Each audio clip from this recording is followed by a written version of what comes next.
JH Raisoni college में annual tech fest अंतरागिनी का आयोजन किया जा रहा है।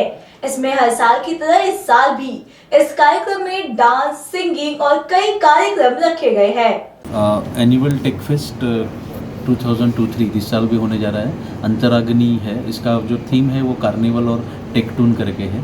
इसमें अंतराग्नि, टेक्नोरियन, पराक्रम होता है। सारी स्पोर्ट्स एक्टिविटी पराक्रम के अंडर आती है। टेक्निकल इवेंट मोस्ट ऑफली टेक्नोरियन करके हम टेक्नोरियन के अंदर लेते हैं। कल्चरल प्रोग्राम है जो कि singing, dancing, fashion show, one minute show, enhance talent in cultural activity, वो हम अंतराग्नि के अंदर लेते हैं। अंतराग्नि की शुरुआत हम इनॉग्रल फंक्शन से करते हैं, जिसमें इस बार हमने मिस्टर प्रशांत जांभुळकर DIGP CRPF को अतिथि तौर पे बुलाया है।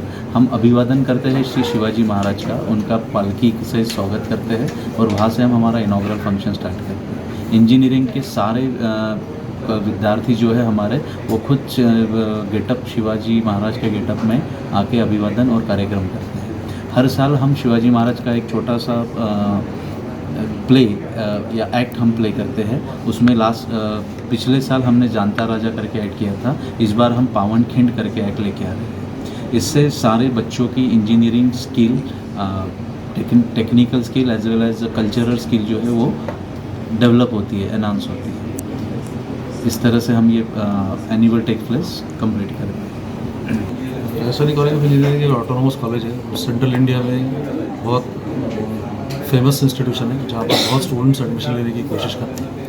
अब इस कॉलेज में हम लोग पढ़ाई के अलावा, पढ़ाई तो अच्छे से कराते ही हैं, इसके अलावा इनके कल्चरल, स्पोर्ट्स, इसके डेवलपमेंट के लिए भी हम अलग अलग प्लेटफॉर्म्स बच्चों को प्रोवाइड करते हैं।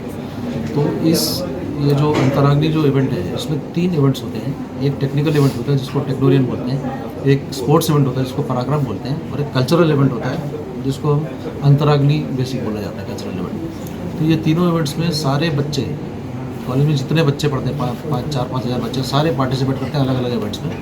और टीम्स बाहर की भी रहती हैं, 1000 स्टूडेंट बाहर से भी आते हैं, कुछ पार्टिसिपेशन इसमें रहता है। तो इस वजह से पार्टिसिपेशन हर एक का होने की वजह से बच्चों में पढ़ाई के अलावा स्पोर्ट्स का, कल्चरल में कोई गाने गाते हैं, कोई डांस करते हैं, कोई फैशन शो होता है, तो ये पार्टिसिपेशन डेवलप होता है, तो एक दूसरे में बॉन्डिंग बनती है, एक दूसरे में टीम वर्क होता है। तो इस तरीके से ओवरऑल डेवलपमेंट के लिए बच्चों के लिए बहुत अच्छा प्लेटफॉर्म है। Thank you sir.